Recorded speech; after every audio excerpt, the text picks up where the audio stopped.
Good evening. I'd like to thank Professor Lena Koch for her extremely generous introduction, and President Hastrup, the members of the Royal Academy, and the Carlsberg Foundation for the honor of inviting me to present this address. It's lovely to see a number of old friends in the audience, and I'm incredibly grateful to all of you, especially those whom I don't yet know, for joining me here tonight on this lovely day when you could have been enjoying the weather instead. Founded almost 275 years ago on a promise of reason, the Royal Academy of Sciences and Letters was, as we have already heard, an offspring of the Enlightenment. In the centuries since the Academy's founding, Denmark's contributions to sciences, arts, and letters have seminally influenced Western thought, and the Academy's fundamental purposes, and I quote from the website, strengthening the position of scholarship in Denmark, particularly that of basic science and of the promotion of interdisciplinary understanding, are shared in worlds of scholarship far beyond the peripheries of this country. Those fundamental purposes, as I hope to show this evening, are especially dear to my own heart, and for that reason, too, I'm delighted to be presenting this lecture in this wonderful venue under the Academy's auspices. Enlightenment, as Immanuel Kant saw it in 1784, was the emancipation of the human mind from a kind of self-imposed intellectual minority, an inability, he said, to make use of one's own understanding without direction from another. Sapere aude, or dare to be wise, Kant added, noting that unquestioned authority is always a problem. Michel Foucault, himself a philosopher of no small importance, paraphrased Kant's 3 examples of immaturity in this way. When a book takes the place of our understanding, when a spiritual director takes the place of our conscience, or when a doctor decides for us what our diet is to be. When it comes to matters of science, however, we seem hardly to have achieved the freedom from authority that Kant contemplated for enlightened individuals. If anything, our dependence on expert authority has grown more pervasive as more and more aspects of our functioning lives become dependent on science and technology. Again, as we've already heard, a look at our leading newspapers on any day offers ample evidence of this dependence. Here's a selection that I pulled almost at random from yesterday's issue of the New York Times, a leading media resource in the United States. You will note, if you can read the headlines, the diversity of the topics and how each one reflects an intersection between science and technology on the one hand, and society's needs, values, fears, and desires on the other. The stories concern environmental problems, medicines, weapons, computers, transportation systems, and, of course, the ubiquitous internet. They're happening all around the globe, in Brussels, Berlin, Washington, D.C., South Korea, and Australia. They involve a wide variety of actors: governments, regulatory agencies, private companies, rogue scientists, terrorists, and even non-human artificial intelligence outcompeting the intelligence of human minds. So what do these stories tell us about the state of our enlightenment? Scientists are often at the forefront of saying that there has been backsliding. Society is, if anything, more immature about the true state of the world around us. Here is a typical lament written for the New York Times some years ago by the psychologist and distinguished Harvard professor Steven Pinker, and I read the text. A baby sucks on a pencil, and her panicky mother fears the child will get lead poisoning. A politician argues that hydrogen can replace fossil fuels as our nation's energy source. A consumer tells a reporter that she refuses to eat tomatoes that have genes in them. This, by the way, is taken as the almost universal indicator of public illiteracy with regard to science these days. And a news magazine condemns the prospects of cloning because it could mass produce an army of zombies. These are just a few examples of scientific illiteracy, inane misconceptions that could have been avoided with a smidgen of freshman science. Mothers, politicians, consumers, the news media, all are consigned to hopeless immaturity because they have failed to grasp the basics of freshman science. Now, there are, of course, many ways that one could question a text like this one. First, are the fears described really so inane or misconceived? I live in a state where any owner of a house built before 1978 must ensure that all lead-based paint is either removed or safely covered over if a child younger than 6 years old is to live in it. Environmental lead, we know, can damage a child's brain, kidneys, and nervous system, and the Massachusetts legislature has determined that every child has a right to a lead-free home. With all of the public health messages to keep one's child from ingesting potentially lead-contaminated things, how careful should a new mother be? Second, what should we make of the politicians' allegedly illiterate assertions about hydrogen when they converge so well with car makers' dreams?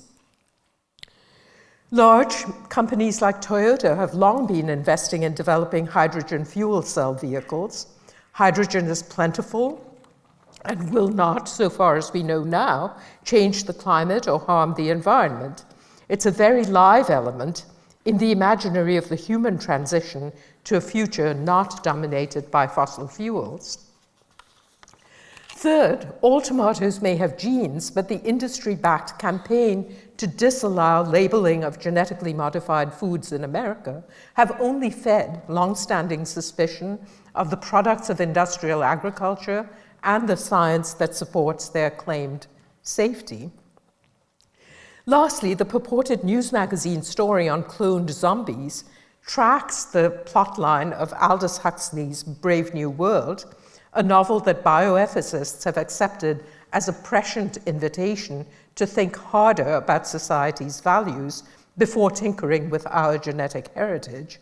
That invitation seems all the more urgent in the current era of gene editing, when manipulations of human genes show signs of becoming cheaper and easier than ever before. Human nature is no longer outside of science's interventionist imagination. It is well within it. Scientific claims and counterclaims, then, play out in contemporary societies not simply as matters of truth or untruth to be put to rest by simple propositional statements learned from books of first-year college science. Much of the time, the claims of science reach into people's lives through quite material technologies: lead paint, hydrogen fuel cells, genetically modified organisms, cloned animals, whose precise workings in relation to our health, safety, and moral convictions remains imperfectly understood. To reach independent, well-formed opinions on such issues, we need to cast the net of learning far wider than freshman science by looking into the design of technology, the economics of the market, the institutional histories that lie behind safety standards, and the power relations that encourage or hinder public involvement in decisions about what people will drive or eat or be exposed to in their environments, in their minds, and in their bodies. Science by itself does not hold answers to questions of how to live well in modernity. Indeed, some such recognition recently drove the arts and sciences faculty in my own university to agree that all undergraduate students at Harvard should henceforth take at least one course in science and technology in society. How to teach such classes and what it means for students to have a critical understanding of STS remains to be defined through future practice. How should we be teaching educated men and women what they need to know about the ways that sciences and technologies shape our lives? That is a topic to which, as you've heard, I've devoted a good deal of energy and attention. But what I want to talk about tonight is not principally a question of pedagogy. The questions I want to explore are somewhat different. They are about the relationship between scientific understanding and other ways of making sense of things in our lives. These questions are, in short, about the relationship between knowledge and meaning in Enlightenment societies and what that means for ethical action in the contemporary global world. In that world, many of us have come to accept science not as one way of understanding, but as the supreme way of understanding. Take, for example, the canonical question of the inquisitive child. Why is the sky blue? I was thinking of that as I was coming across to this lecture hall earlier today. This is not just the starting point for a lesson in elementary atmospheric chemistry. It's a question that typifies, encapsulates, and represents in quintessential form how we think intellectual maturation comes about as a child grows into an adult. The short answer is by becoming scientifically aware. The question suggests that preschoolers are by nature proto-scientists. It is the duty of parents and teachers of young children to nurture that questing instinct and to answer the question in ways that advance children's natural thirst for scientific learning. Website after website tries to explain how to satisfy the questioner. It is interesting that the question is thought to be ubiquitous, but people are thought to be completely ignorant about how to answer it nevertheless. On a quick Google search in English, I found 382,000 hits for just the sequence, "Why is the sky blue?" The corresponding German words, which I tried out by way of control, yielded 31,800 hits. There is by now even a secondary literature on the question itself. A 2012 survey in Britain found that this is among the 5 questions most frequently asked by children.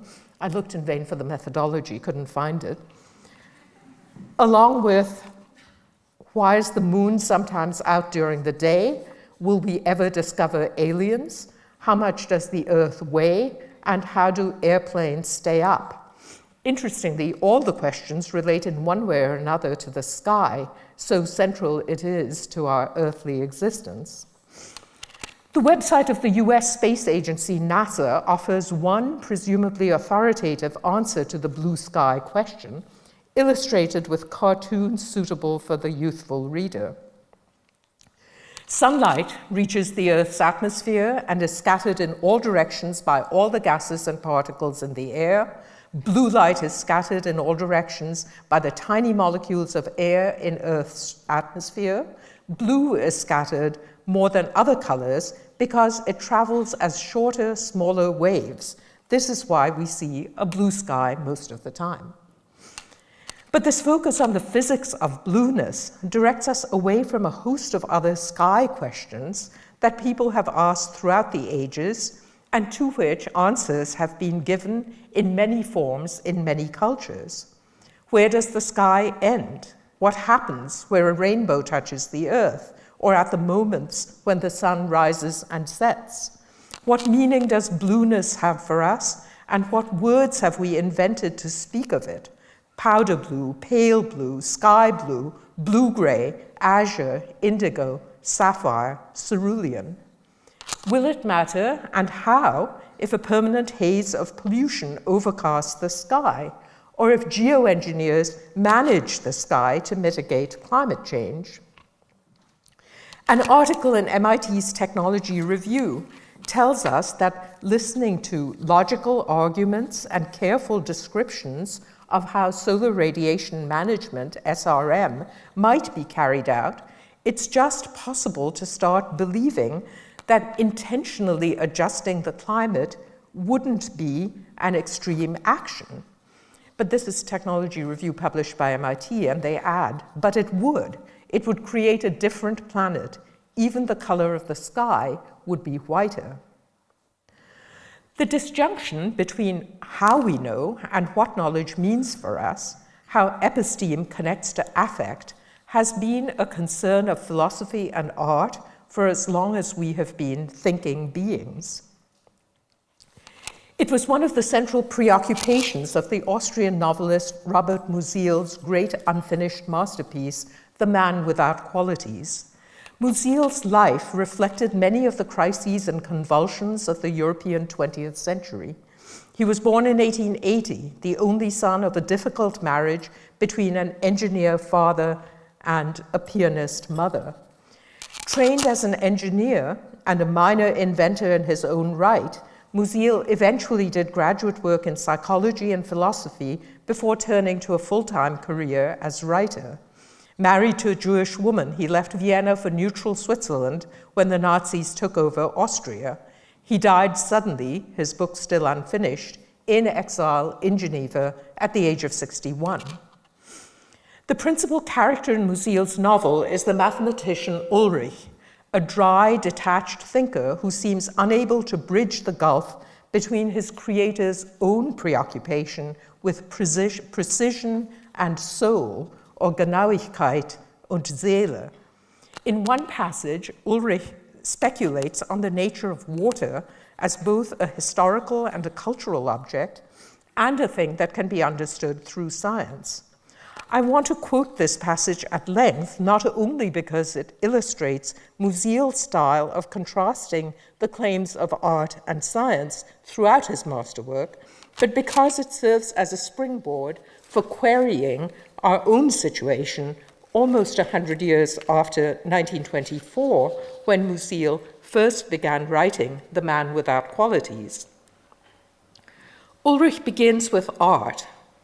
After he had been dealing with water by way of example, nothing else occurred to him but that water is something 3 times as great as land, even if one takes into account only what everyone recognizes as water: rivers, seas, lakes, and springs. It was long believed to be akin to air. The great Newton believed this, and most of his ideas are nevertheless still quite up to date. In the Greek view, the world and life originated from water. It was a god, okeanos. Later, water sprites, elves, mermaids, and nymphs were invented. Temples and oracles were founded on its banks and shores. But were not the cathedrals of Hildesheim, Paderborn, and Bremen built over springs? And here these cathedrals were to this day, and was not water still used for baptism? But then Ulrich turns to science. And of course, the man without qualities also had modern knowledge somewhere in his consciousness, whether he happened to be thinking about it or not. And there now was water, a colorless liquid, blue only in dense layers, odorless and tasteless, as one had repeated in school so often that one could never forget it again. Although physiologically, it also included bacteria, vegetable matter, air, iron, calcium sulfate, and calcium bicarbonate, and this archetype of all liquids was, physically speaking, fundamentally not a liquid at all, but, according to circumstances, a solid body, a liquid or gas. Ultimately, the whole thing dissolved into systems of formulae that were all somehow connected with each other, and in the whole wide world, there were only a few dozen people who thought alike about even as simple a thing as water. All the rest talked about in languages that were at home somewhere between today and several thousands of years ago. Ulrich has painted himself into a corner. Science, he discovers, cannot provide a dependable singular language for thinking alike about even as simple a thing as water. We too seem to be living in a period when there is a similar lack of coherence or agreement about the right ways to talk about the human condition. In too many parts of the world, as the critic Roger Kimball once wrote in a review of Musil's book, and I quote, "The resources of civilization, epitomized by the faith in rationality, moral law, and progress, seem to be hollowed out from within." What have we learned then, or possibly unlearned, about integrating precision and soul since Muziel's time, and can academic scholarship on the relations between the two contribute to remedying the ills of our own tormented historical moment? Water prompted Muziel's Man Without Qualities to reflect on the irreducible ambiguity of simple things. The element at the center of much of the world's confusions of sense-making today is carbon. In gaseous state, carbon is the culprit that inhabits all of the greenhouse gases that are trapping heat in the Earth's atmosphere, threatening the direst consequences for humanity.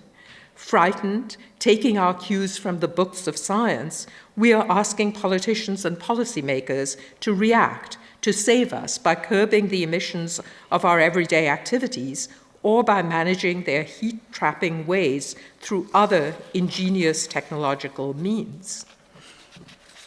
In all of the rounds of climate negotiations, one thing has been held constant, the unit called carbon.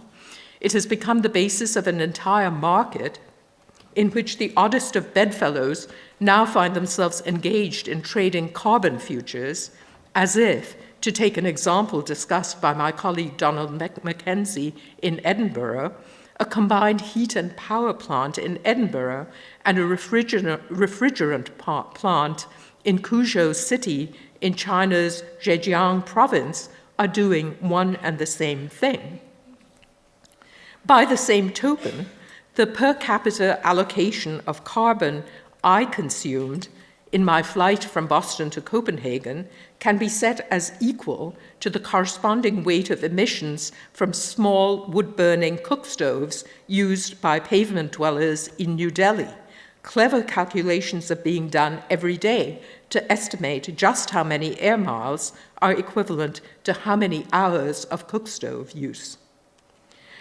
Science has made it possible for us to know carbon in ways that allow us to offset a forest against a power plant, a coal mine against a dairy industry, an oil field against a field of corn turned into biofuel.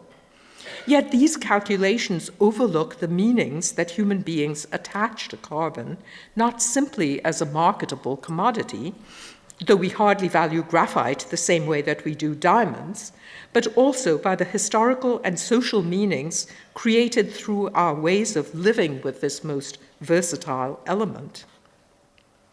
Carbon is stored energy. In its varied forms, it gives off heat and light and power to turn engines that science can measure with great precision. But the ways in which we take carbon out of the ground affects our societies and our politics, our sense of self, and our modes of social cohesion.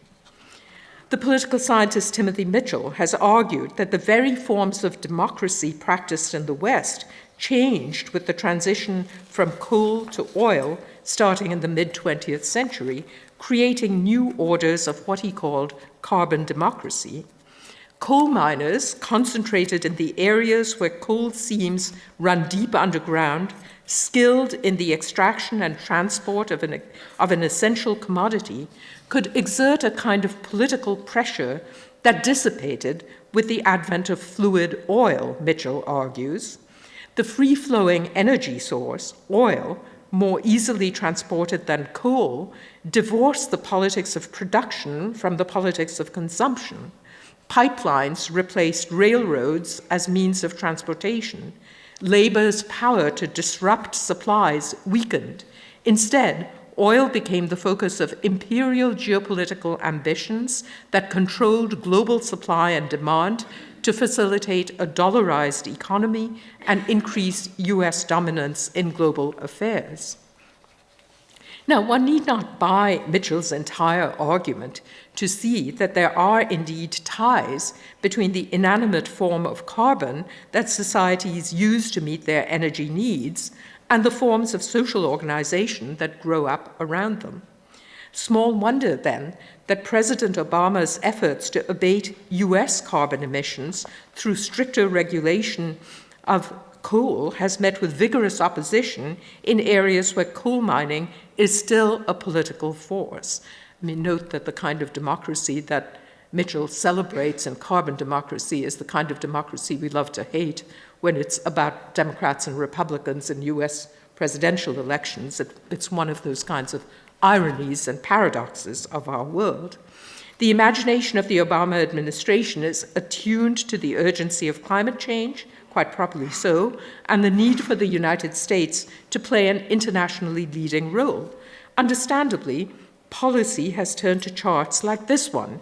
It shows that the electricity sector, including inefficient coal-fired power plants, is responsible, it's the blue pie shape, for over 30% of US emissions. If these could be regulated under existing clean air law, then that would help the nation to meet the targets it promised in Paris in December of 2015. But in states where coal means both economy and community, political interests have not taken kindly to regulation in pursuit of a distant, abstract, global environmental goal. They have fought to stop the Obama administration in court, and their efforts will not cease lightly.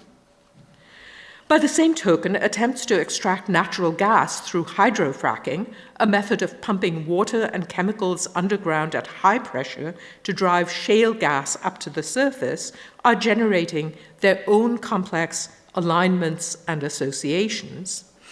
Which should we fear more?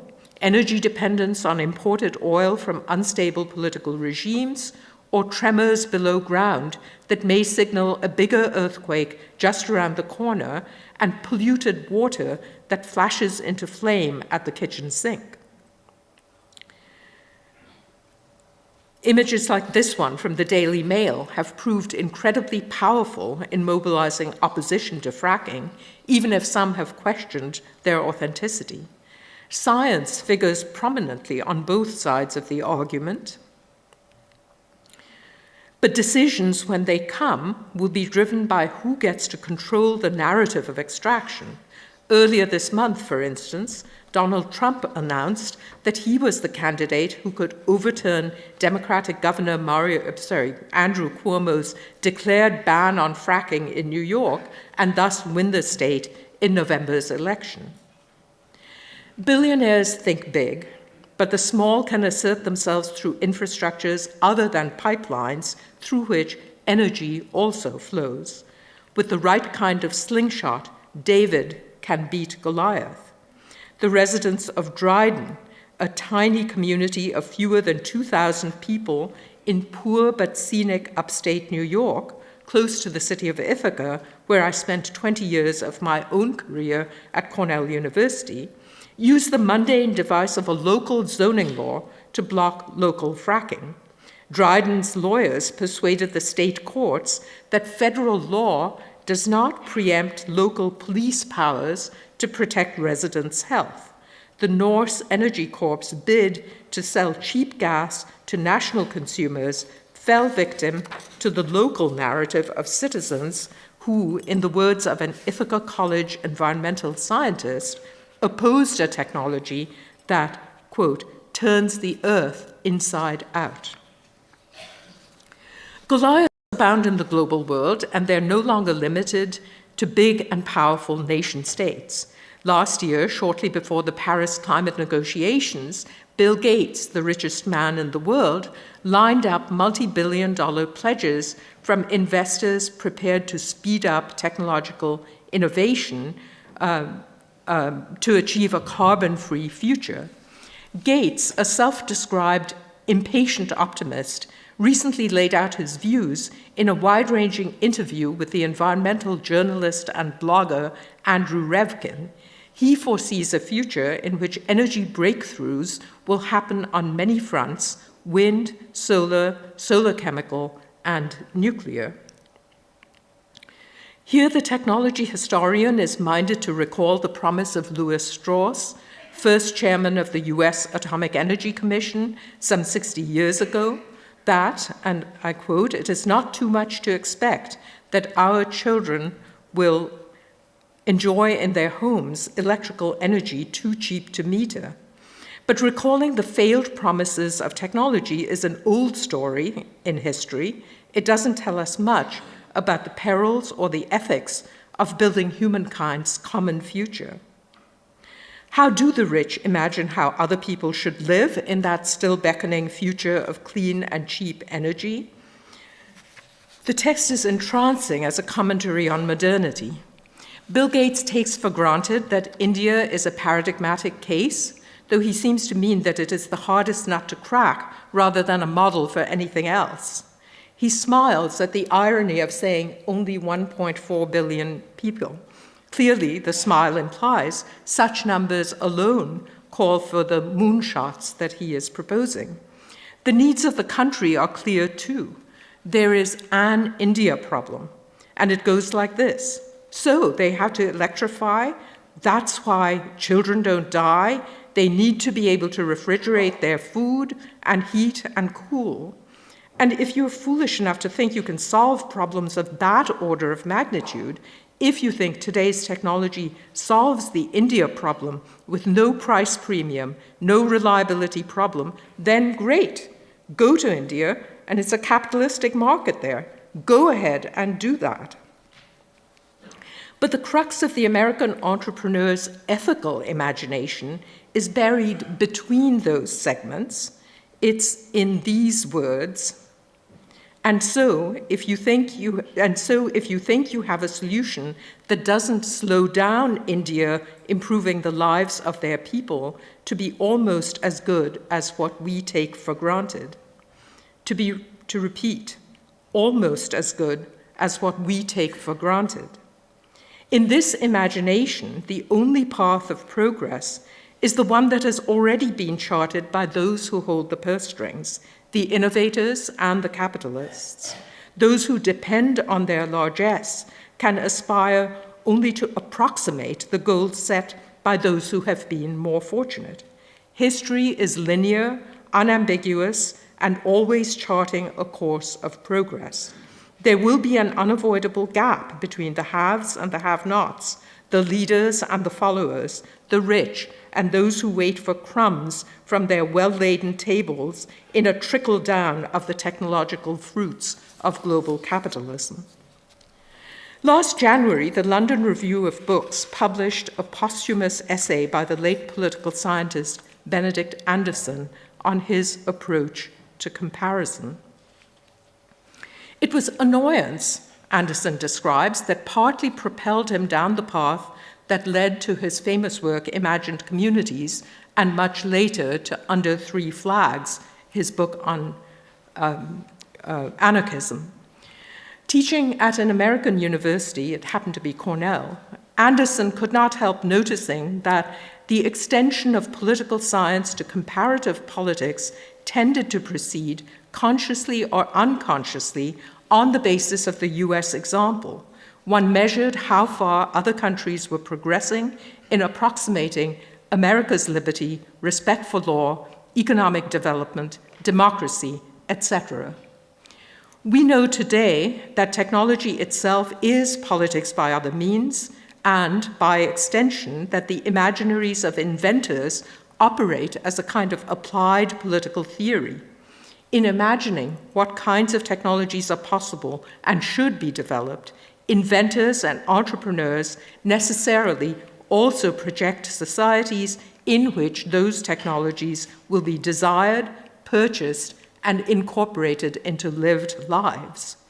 Hardly surprising, then, that Bill Gates channels the tendency that Ben Anderson noticed among American political scientists to judge other countries' pace and potential by the American standard. America has, after all, historically been the place where promises are fulfilled. Other nations have their tired, their poor, their huddled masses yearning to breathe free, only too literally so in some of Asia's most densely traffic-logged cities. American liberty, on the other hand, holds up her lamp against improbably blue skies beside the Golden Door. Now, what some of you may be wondering, does any of this have to do with science? Are our troubles not more about innovation and technology? And besides, is it not simply true that infant mortality is higher in India than in the West, that many Indians lack the electricity to refrigerate their food or clean fuels to cook with, and that a population of 1.4 billion demands large-scale interventions if its quality of life is to improve to any significant degree.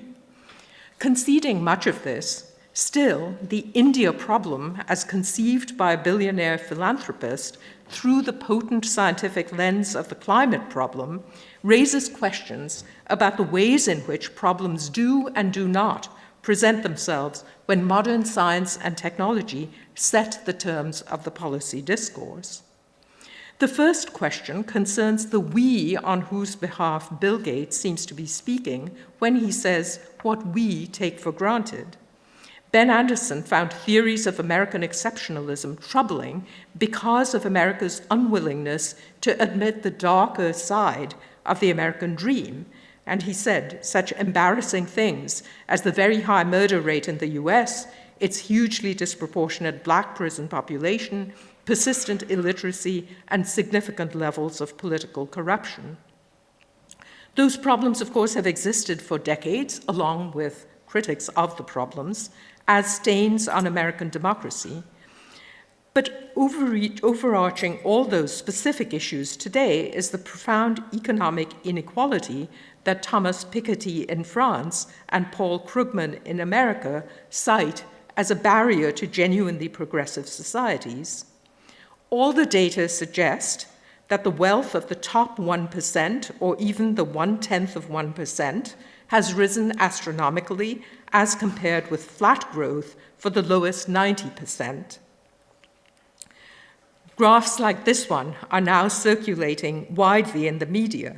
For the first time in recent American history, middle-class parents are unsure that their children's lives will be better than their own. College debts are mounting while confidence in the ability to repay them is going down. The present national election campaign has slid into a level of demagoguery on the right, and some might say also on the left, not recently seen. So whose taken for granted reality should a country like India be aspiring to, and is the technological moonshot of electrification more important to India's 1.4 billion people, or the sociological moonshot of greater economic and political democratization? The second problem with Bill Gates's vision has to do with consumption. There is an implicit assumption in much of the debate on climate change that developing countries must be allowed to reach the same levels of well-being that we, in Mr. Gates's terms, take for granted in developed countries. Certainly no right-thinking person would say that carbon emissions must be curbed in such a way that the world's poor are simply left in hunger, squalor, and need. But I need not remind an audience in Copenhagen that big differences exist in consumption patterns, even across the relatively homogeneous West, in per capita uses of energy, caloric intake, home ownership, and levels of indebtedness. Whose levels of consumption are the right ones for a sustainable planet, and how should we be making those decisions?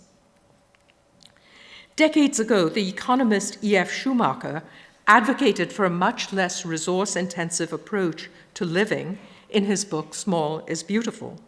Partly, he was interested in the human dimensions of connectedness and efficiency that are easier to achieve on smaller than larger scales. Cities, Schumacher argued, for example, reach an optimal peak with populations of no more than 500,000.